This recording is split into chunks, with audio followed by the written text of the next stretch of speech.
이제 2장 끝부분까지 가고, 그 다음에 이제 유다의 자손에서 다윗으로 넘어가고, 다윗에게서 솔로몬으로 넘어가고, 그래서 3장 끝부분까지는 그렇게 넘어갑니다.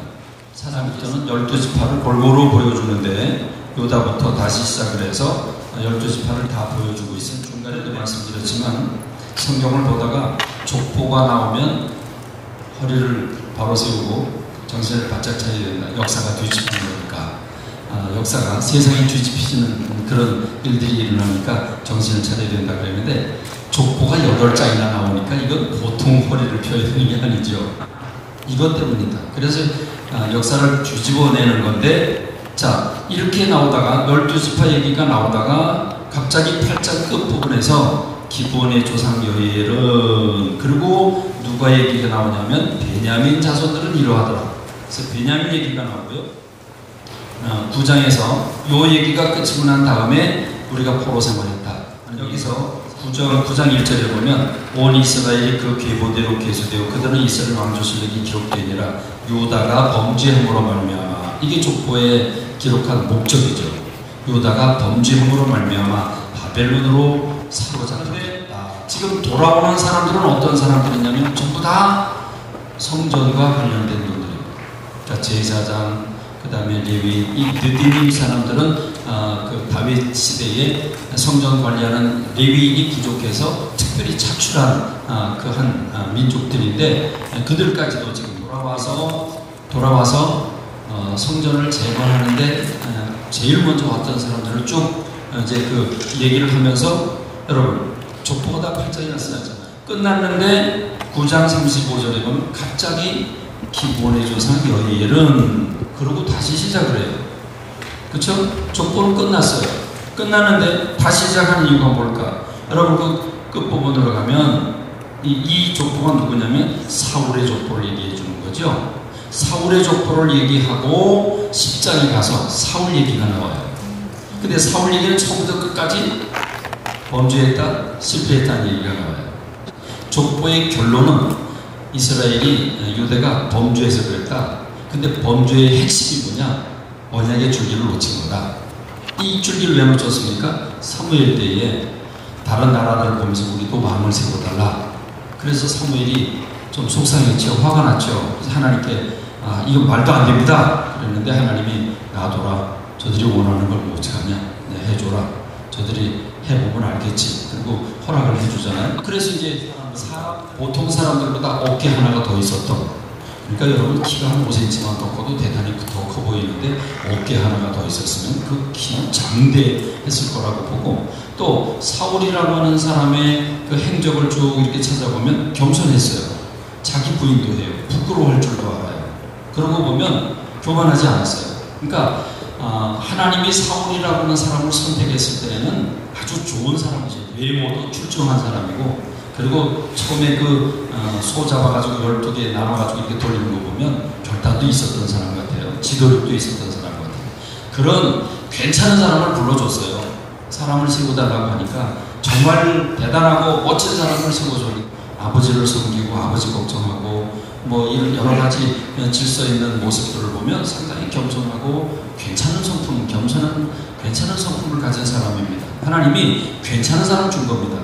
사울이라고 하는 사람이 좀 똑똑해서 하나님의 마음을 알고 정말 성령께 붙들려서 그렇게 왕 노릇을 했으면 역사가 어떻게 바뀌었는지 아무도 모를 거예요. 그런데 어쨌든 그는 왕위에 사로잡혀서 다윗을 죽이려고 혈안을 3천 정의의 부대를 거느리고 이잡듯이 그거 하나에 몰두하다가 결국 패가망신하고 많은 게 이제 사울이잖아요. 근데 지금 그 얘기를 합니다. 사울이 하나님 앞에 범죄돼서 그래서 하나님 앞에 버림받았다. 사실은 지금 뭘 얘기하고 싶으냐면 언약의 줄기 놓쳤기 때문이다.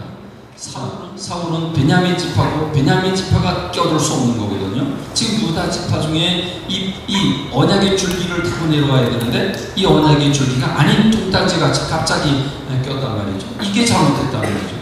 8장이나 긴 족보를 다루면서 요 얘기하려고 하는 거죠. 사울이 잘못 들어왔다.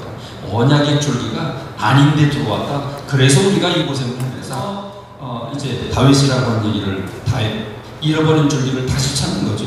다윗을 집어넣는 겁니다. 그래서 다윗의 이야기부터 아주 세세하게 다루는데 사실 다윗 잘못한 거 많거든요. 잘못한 거 다 빼내고 이게 잘못한 거 다 빼내고 좋게 미화하면서 이 원줄기, 언약의 줄기를 강조하는, 그래서 북방 이스라엘은 한 명도 다루지 않고 아예 다루지도 않고 남방 유다에 그것도 이 언약의 줄기만 다뤄주고 있는 그런 모습. 그런데 역시 그것도 어떻게 됐습니까? 그 언약의 줄기도 하나님의 말씀대로 살지 않아서 언약을 버림으로써 결국은 나라가 멸망하게 됐다 하는 얘기입니다. 바사의 고레스 왕 원년에 여호와께서 예레미야의 입으로 하신 말씀을 이루려고 여호와께서 바사의 고레스 왕의 마음을 감동시키시며 그가 온 나라에 공포도 하고 조소도 내리 이르되 바사 왕 고레스가 이같이 말하노니 하늘의 신 여호와께서 세상 만국을 내게 주셨고 나에게 명령하여 유다 예루살렘의 성전을 건축하라 하셨나니 너희 중에 그의 백성 된 자는 다 올라갈지어다. 너희 하나님 여호와께서 함께 하시기를 원하노라 했습니다. 여러분 이게 참 재밌어요. 하늘의 신 여호와께서 세상 만국을 내게 주셨다. 이 페르시아의 왕이에요. 페르시아 왕의 이야기를 뭐 5대 제국이나 뭐 등등 여러 역사적인 자료 책들을 보면 이 고레스 키레스라고 하는 사람이 어떻게 등장을 하고 어떻게 자라서 어떻게 버려지고 그거 어떻게 세력을 규합하고 어떻게 그 바벨로니아 철벽 같은 그 바벨로니아 성을 무너뜨리는가. 그래서 옛날에는 성이 있으면 성이 2중 3중으로 돼 있고 그 앞에 또 강철을 만들어 놓고 그래 놓고 1차, 2차, 3차로 들어가도록 만들어 방비 상태를 해놓잖아요. 근데 저 밑에서 물줄기를 아예 돌려가지고 강줄기를 돌려가지고 물을 빼서 그리고 그 길로 쳐들어가는 이 키레스 왕 이런 걸 쭉 보여주고 있는데 이 사람은 어느 면으로 보거나 하나님의 이름을 거들먹고 할 사람이 아니에요. 아닌데 지금 어마어마한 얘기를 하고 있단 말이죠. 하늘의 하나님께서 나에게 이 세상 만국을 내게 주셨다. 굉장한 자아 정체감이잖아요. 엄청난 정체감이에요. 내가 왕 된 거는 보통 왕들이 대단한 권력을 가지고 그걸 참 횡포를 벌이는데 이 고레스 왕은 지금 하나님께서 내게 주셨는데 왜 주셨냐면 이스라엘 성비라고 주셨다. 성전 건축해라. 모든 자재 다 되면서 이렇게 하는 결과. 그러니까 역사의 결론을 뭘로 짓냐는 거죠. 비록 우리가 언약의 줄기를 놓쳐서 사울처럼 됐고 그리고 그럼에도 불구하고 정신을 차리지 못하고 언약의 줄기를 놓고 말씀대로 살지 못하고 우상숭배하고 불순종하다가 우리가 남의 나라에 끌려갔다. 그런데 하나님의 은혜로 하나님의 꿀에서 마음으로 성령을 감동시켜 주셔서 우리를 다시 회복시키시는 게 하나님의 뜻이다.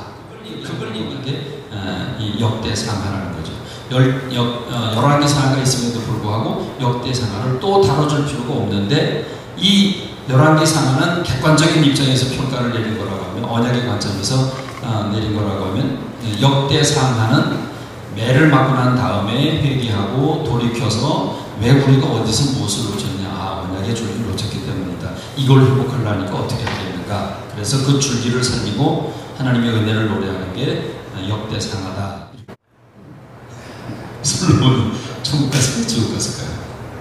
아니 노년에 그가 자기 부인들이 원하는 이방 신전을 저줄 뿐만 아니라 자기도 가서 경배를 했어요. 그 노년이 몇 살인지 그렇죠? 그러면 그것만 보면 지옥 간 거고, 그렇죠? 하나님 얼마나 화가 났으면 나라를 두 쪽으로 갈라놓으시겠냐고, 그렇죠? 근데 이제 조석가들에 의하면 아까 목사님 그런 얘기 하셨는데 나라가 막 이제 피폐해지고 힘들어지고 어려워지니까 노신하들이 가가지고 솔로몬한테 지금 나라가 이렇게 어려워지고 있으니까 지금 노년이 되신 임금님께서 백성들을 위해서 좋은 글을 좀 써달라고 그래서 전도서를 썼다. 이제 이런 이제 그 주석가들도 있다고 그러는데 이제 나이가 들어서 노년이 돼서 그렇게 우상 숭배를 했지만 그러고 나서 돌이켜보니까 내가 너무 정말 하나님 앞에 죄를 범했다. 그래서 그 전도서를 썼다고 그러면 천국 갔겠지. 모르겠어요. 잘 모르겠어요. 어쨌든 그런 생각이 들어요. 자, 그런 면에서 역사서는 이제 출애굽을 하고, 자, 400년 후 출애굽을 하고, 모세를 통해서, 여호수아를 통해서, 그리고 사사시대가 흘러가고, 그 다음에 이제 통일왕국, 분열왕국 시대가 흘러가고, 이제 이런 가운데, 이런 아주, 여기, 이게 역사서잖아요. 이 사람들을 다뤄준 게 역사서예요. 그러면, 이 사람은 선한 왕이고, 이 사람은 악한 왕이었다. 이 사람은 열조의 무덤에 들어갈 자격이 있고, 이 사람은 열조에 묻힐 자격도 없다. 이 사람은 걔가 그 피를 핥을 것이다. 이렇게까지 얘기를 이제 분류를 한단 말이에요. 자, 이게 역사서예요. 그래서 하나하나 다 검토를 해봤어요. 검토를 해봤는데, 자, 첫째 기준이 모세오경이고, 이거는 모든 언약의 뿌리를 다뤄주는 부분이 모세오경이고, 그 다음에 여기에 따라서 역사서. 자, 이제 역사서가 뭔지 평가가 되시죠? 이 언약에 따라서 이 사람들이 잘 살았냐 못 살았냐, 언약에 따라서 신실하게 살았냐 못 살았냐, 그걸 보여주는 게 역사서다. 일반 역사하고는 다르다는 거죠. 시가서에 이제 시가서인데, 시가서는 여러분 잘 아시는 대로 욥기, 시편, 잠언, 전도, 아가서잖아요. 이 5권의 책은 뭘까? 갑자기 문학서적이 나와요. 문학이 갑자기 욥이라고 하는 한 사람의 생애가 뚱딴지가 툭 떨어져서 욥의 얘기가 소개되고 있고, 솔로몬이 기록한 잠언, 전도, 아가서가 펼쳐지고, 그 다음에 연결서도 없고, 그런데 문학서적이 시가 갑자기 나오고, 노래가 나오고, 기도가 나오고 이런단 말이죠. 뭘까 이게? 모세오경, 이건 법이고, 이거는 역사고, 이건 문학서적으로 그렇게 분리를 해도 될까? 저는 언약의 차원에서 본다면 이 시가서는 뭐냐면, 여기 역사를 살아가는 사람들, 이게 지금 욥은 아브라함 시대 사람이잖아요. 욥은 여기 사람이에요. 욥은 이 주변 사람이에요. 여기서 끄집어내요. 끄집어내가지고, 자, 딱 여기다 끄집어 올려놓고, 그리고 현미경으로 딱 들여다보니까 솜털까지 다 보여지죠. 역사 중에 살았던 사람들 가운데 모델이 될 만한 사람들을 핀셋으로 끄집어내서 그 사람들을 올려놓고 그걸 확대해서 보여주는 거예요.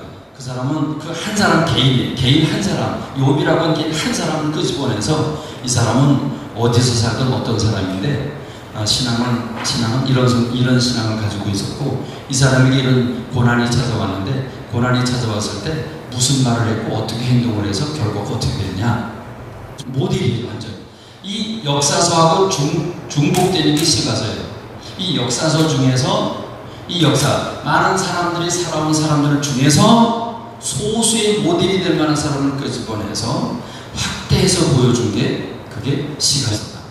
욥은 온전하고 정직하고 하나님을 경외하며 악에서 떠났다. 4가지죠. 자, 이런 사람을 소개하고 있어요. 그러면 욥이라고 하는 사람을 왜 보여줬겠냐는 거예요.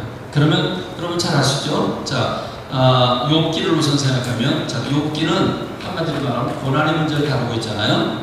여러분, 이 고난이라고 하는 문제는 예수님을 믿건 안 믿건 관계없이 어떤 인생도 고난으로부터 자유로울 사람은 아무도 없죠. 난 하나님과 함께하니까 내 인생에 고난은 절대로 없다.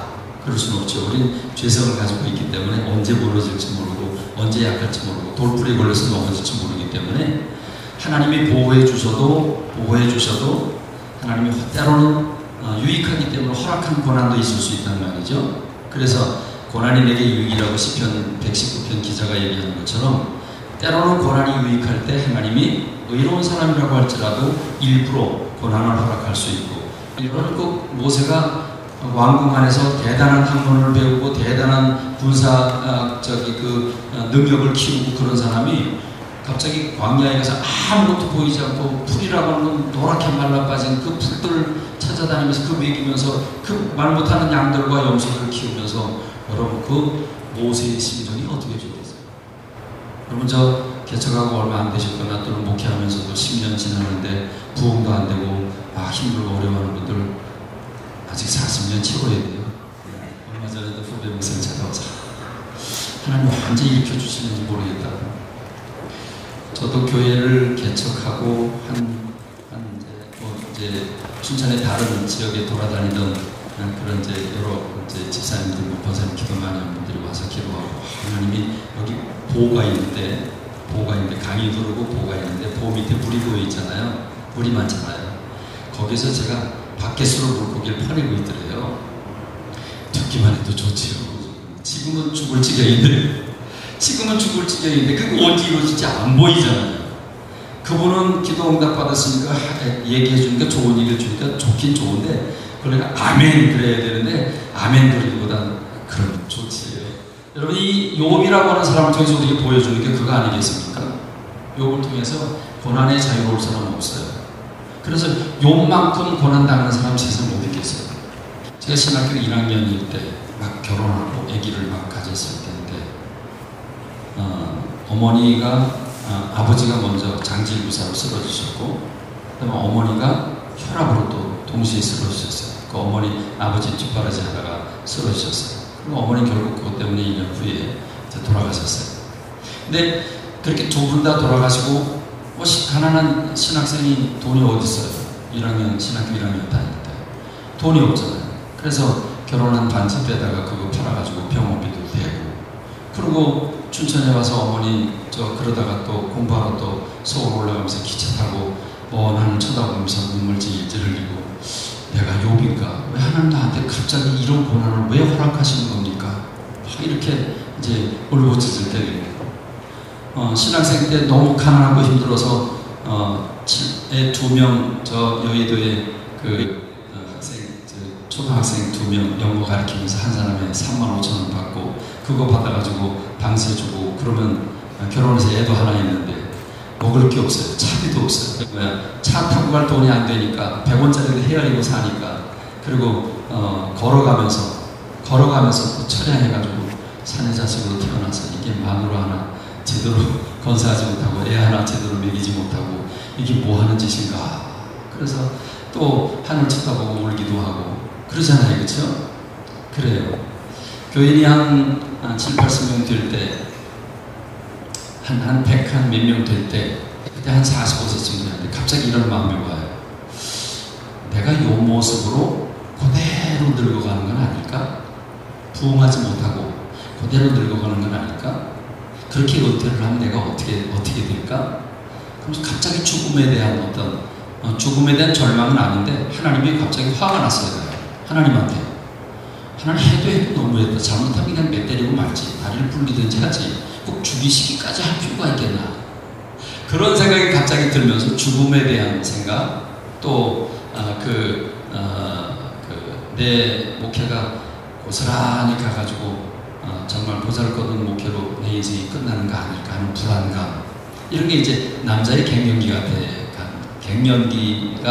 그때가 아니었나 하는 생각이 들어요. 어쨌든 이런 인생을 살면서 여러분 각자 뭐 그게 물질이든 인간관계든 또는 수많은 고난의 그 재료들이 얼마나 많습니까? 뭐 그건 언제라도 말할 수 없는 거거든요. 그런 면으로 보면 욥과 같이 그렇게 대단한 동시에 일시에 그런 고난을 당한다는 건 말이 안 되잖아요. 근데 우리가 그런 고난도 당하잖아요.